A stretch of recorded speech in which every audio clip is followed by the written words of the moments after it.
This week, we'd like to thank the Alexandria Archives, a new podcast that mixes weird comedy with supernatural frights. To listen, please visit alexandriaarchives.com. But first, episode 29 of the Bright Sessions. Dr. Bright, look who's back. Hi, Joan. Oh, and you must be Frank. Hi, I'm Sam. Hi there, Sam. It's nice to finally meet you. Chloe told me a lot about you. Likewise. Sam, you're back. I'm back. Okay, Frank, why don't we get going? You promised Mom you'd take a look at the sink today, remember? Right. It was nice meeting you, ma'am, and you, Sam. You too, Frank. Chloe, I'll come by the dorms later? Why don't you come by the house, actually? Mom's cooking dinner. I'm sure she'd love to have you. Yeah, that sounds good. Thanks.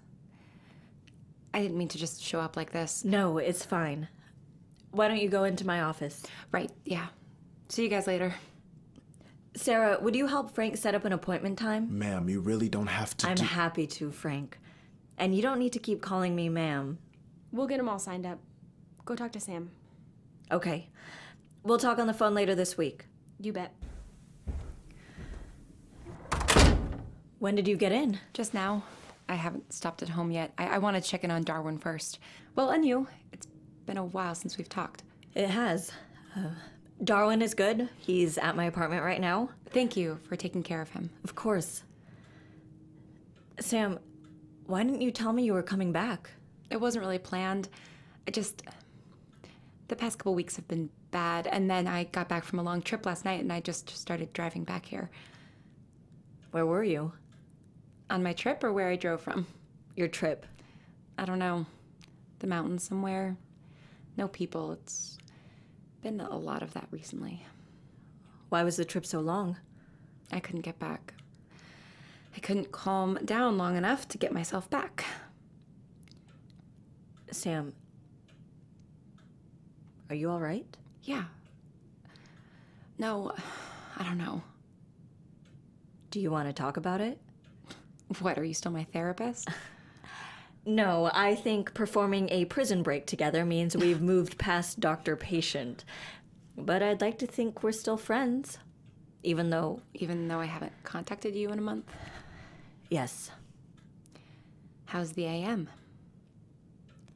It's fine. They had me consult on a few of their projects. Really? What kinds of projects? I haven't been working with atypicals there, but the director has shared some research with me. It's always good to get another pair of eyes on something. And that's all you are? Another pair of eyes? For the time being.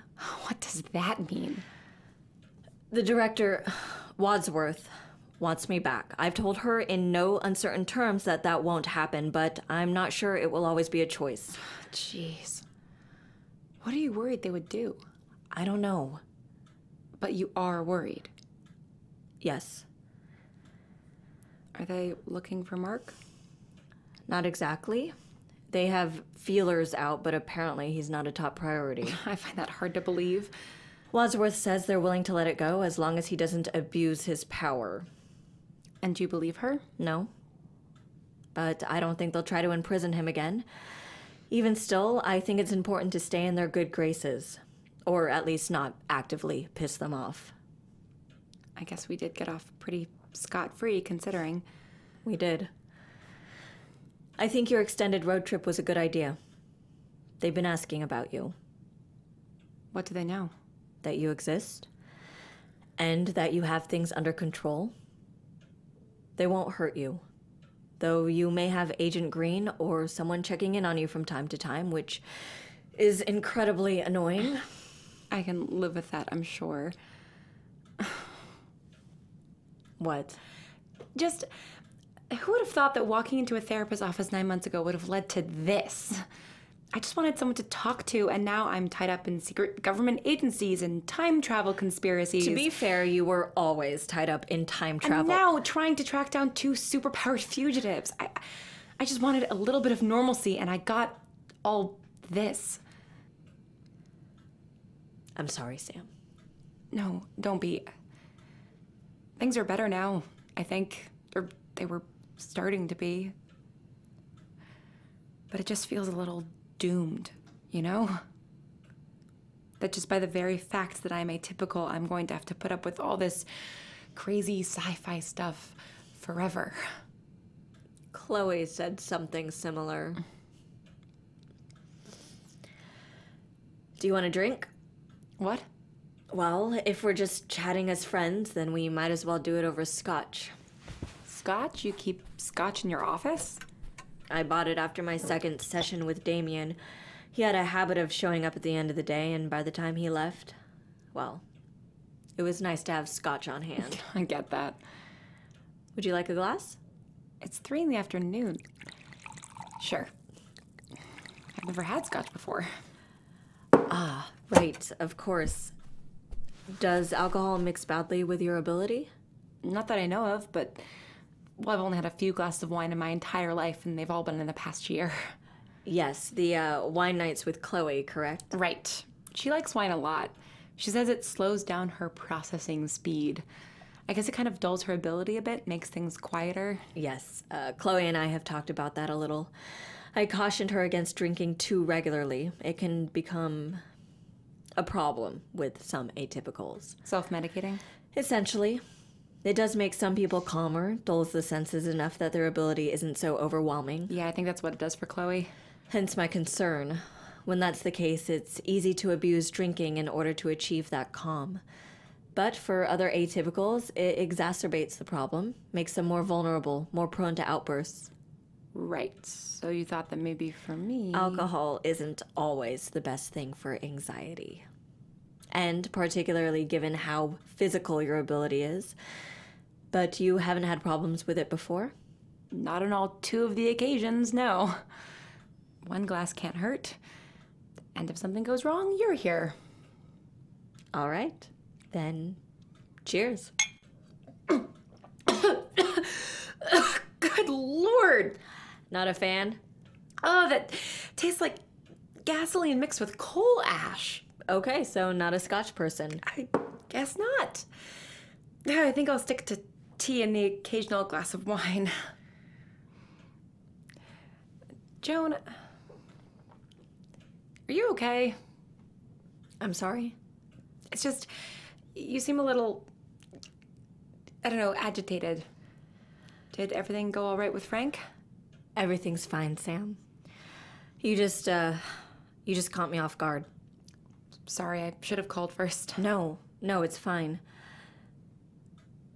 I just wasn't expecting... You weren't expecting me to come back alone. Well, I certainly didn't expect you to track down 2 people all by yourself, Sam.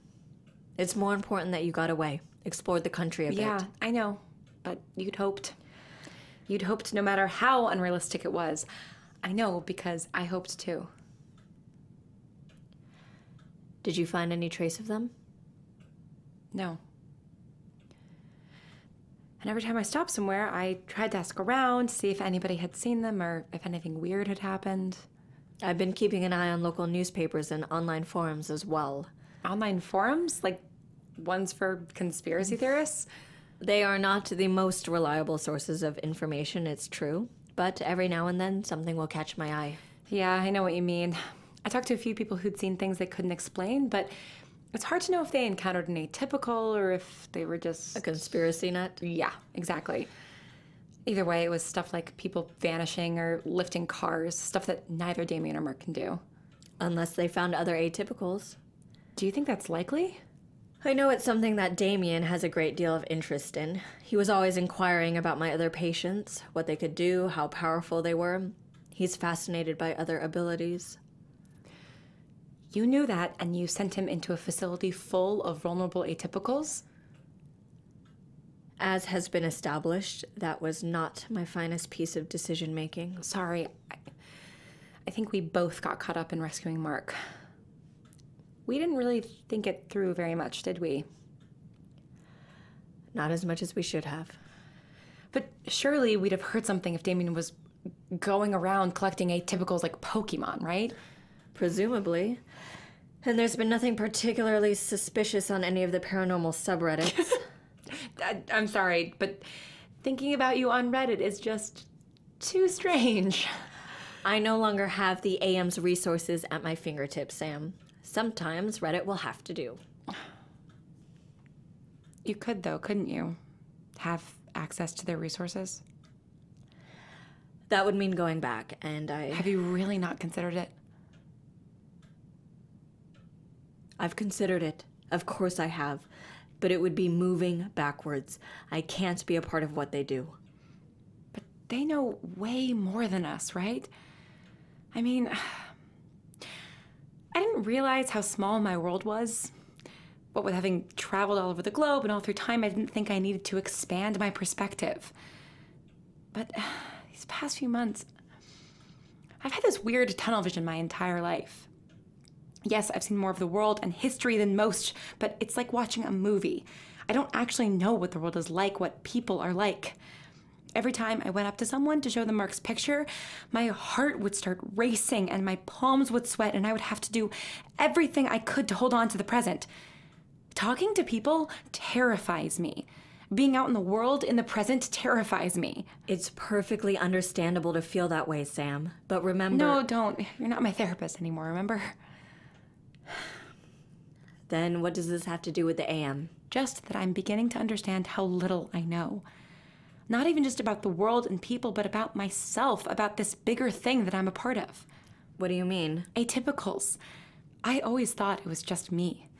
Which I realize is completely ridiculous because why would I have this unbelievable ability that defies the laws of physics in the universe if everyone else on Earth was normal? But I never thought about it before. You've been very isolated for a very long time, Sam. I know, that's what I'm saying. And now I want to understand other atypicals. I want to know how I fit into this population. I know I'm a Class D, but what does that even really mean? What other kinds of abilities fall into Class D? Why are some people atypical? How many of us are there? How did it start? And you think the AM has the answers? I'm not saying I want to waltz in there and volunteer, but I just have so many questions. I've been on a lot of trips in the past few months, especially in the last couple of weeks, and I've seen some really weird stuff. And it's made me think that maybe I haven't been paying attention to my surroundings for a long time. What kinds of things have you seen? Well, there was this room where I could actually touch things, and there was a man there who could see me and talk to me. I'm still not sure it wasn't a dream, but I guess he was another time traveler. What? Yeah, I entered some kind of dimensional pocket or something. Like an in-between place. I don't know, I wasn't there for very long. A dimensional pocket? Yeah, there were no doors or walls or light at all. It was like a vacuum. That is highly irregular. My life is highly irregular. Fair enough. And then, last week, I was in a jungle somewhere, maybe the Amazon? I thought I recognized one or two of the bird species. But anyway, I'm not sure what century it was, but I came across a group of people, some kind of tribe, and, well, I didn't understand anything they were saying. They weren't speaking any language that I recognized, but they were... It was unbelievable. There were 7 atypicals with them, at least. 7? Out of how many? 20, maybe? And the atypicals were just part of the group. They were lighting fires and moving large branches to make shelters. A pyrokinetic and a telekinetic. Yeah, and I think some of them could communicate non-verbally, so telepaths too. And it was so seamless. The atypicals and the regular people working together. It didn't seem to freak anyone out. It was just part of their lives. Fascinating. Isn't it?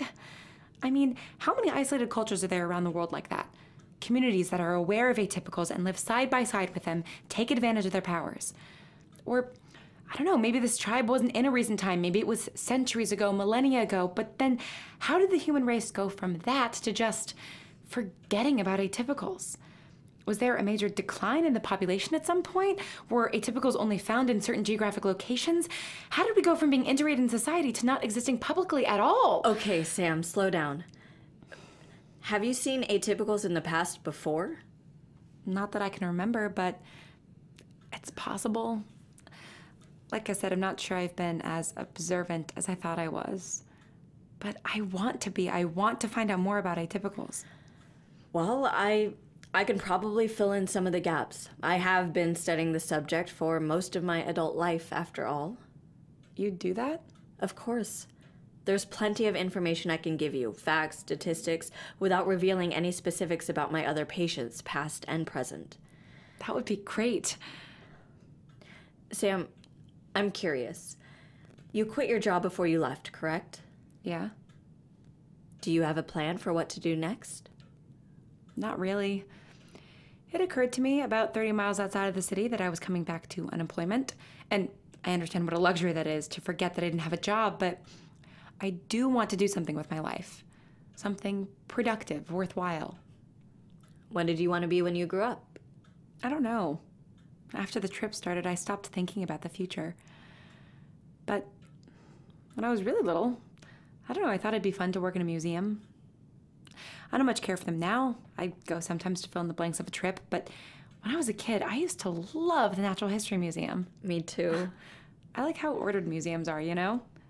I guess that's why I went to library science. Find order in the chaos. Exactly.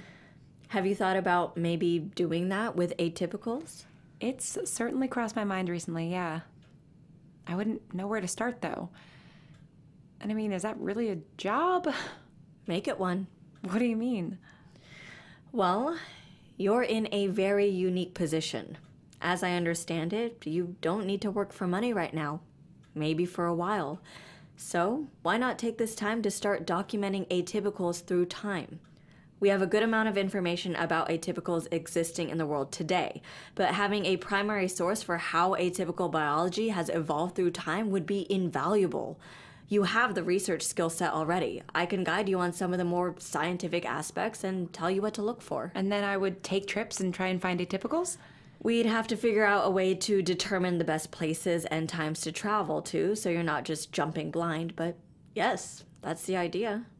That's more than I expected. You didn't think I'd be on board with you researching this? I wasn't sure.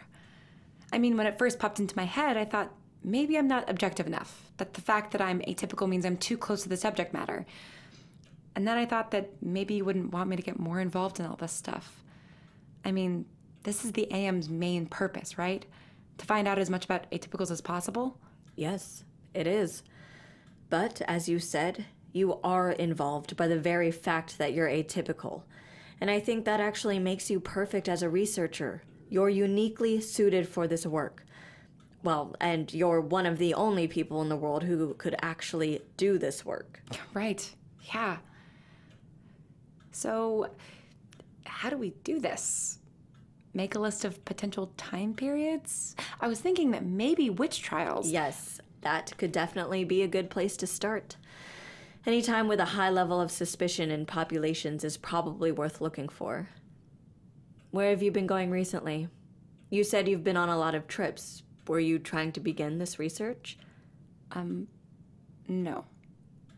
Not exactly. The trips haven't been on purpose. Ah. Yeah, that's partly why I came back, actually. I wasn't comfortable driving long distances anymore. Sam, are you all right? I don't know. No. Now I guess I need to find a new therapist. Just because you aren't officially my patient anymore doesn't mean you can't still tell me things. I'm still your friend.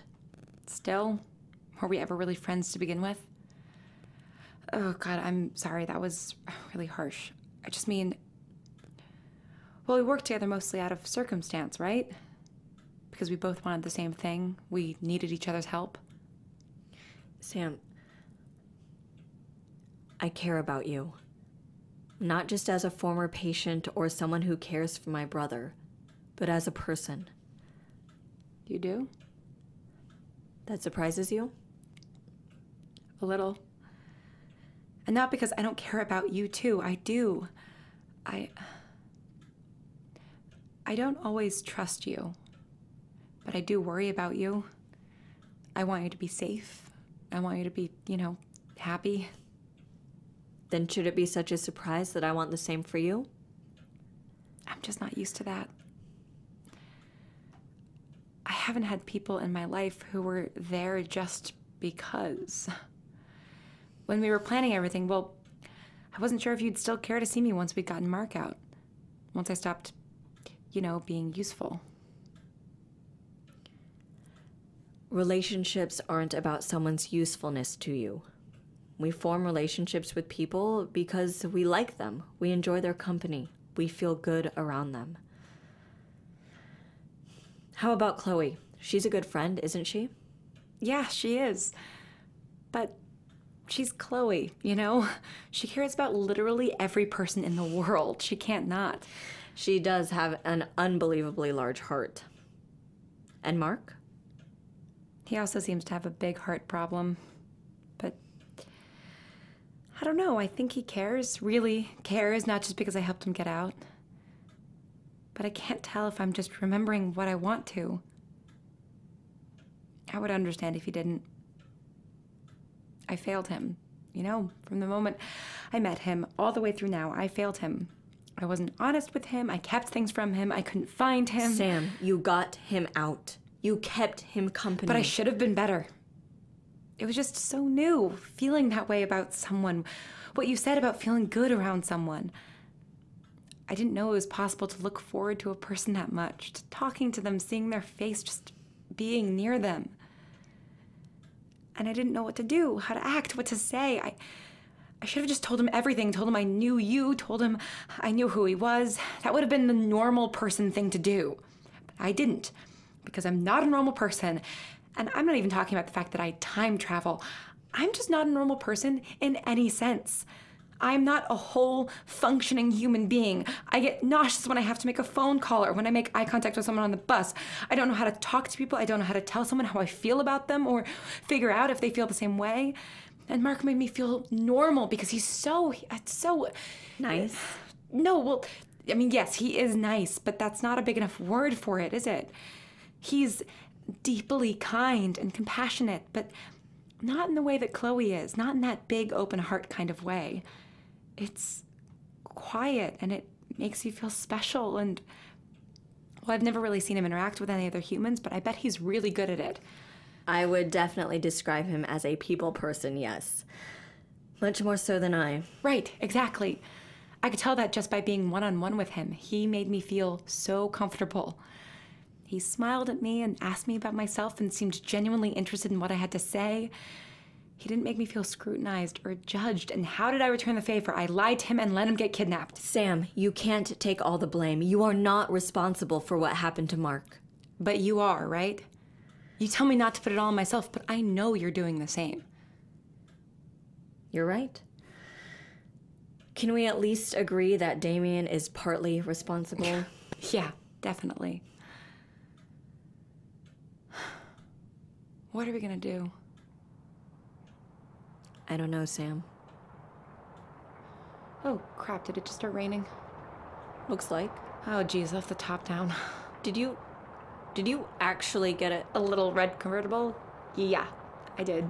Insane impulse buy, my first ever and probably my last.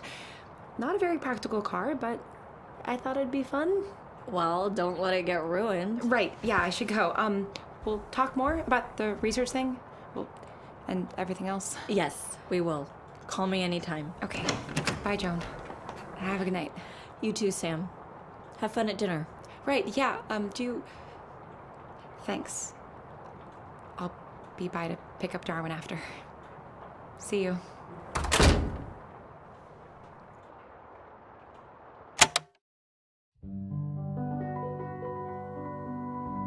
If you've ever wished that university life was a little more strange, tune into Alexandria University Station to hear the unusual stories of this college's midnight callers. The Alexandria Archives is a podcast that features varieties of horror and weird fiction. One moment it has you laughing, and the next has you wondering what other frights the archives may be hiding.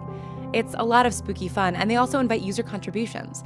So if you're a writer, visit alexandriaarchives.com for submission guidelines. There you will also find more information about the podcast, so make sure to subscribe and then rate and review the show on iTunes. Once again, that's alexandriaarchives.com. Episode 29 was written and directed by Lauren Shippen and produced by Misha Stanton. The voice of Dr. Bright is Julia Morizawa. The voice of Sam is Lauren Shippen. You also heard the voices of Anna Laurie and Philip Jordan as Chloe and Frank. Our music is composed and performed by Evan Cunningham. The original Bright theme was written by Lauren Shippen. To hear the full theme and for other bonus content, please visit thebrightsessions.com and follow us on Tumblr and on Twitter at Bright Podcast. And some exciting news, we just opened an official merchandise store, so click on the merch button on our website to check out our t-shirts, tote bags, and mugs. The Bright Sessions would not be possible without the help of Elizabeth Laird, Anna Laurie, Elizabeth and Matthew Harrington, Ken Hertz, Oswaldo Rossi, and Authentic. The Bright Sessions will return with episode 30 on December 28th. Until then, thanks for listening and stay strange.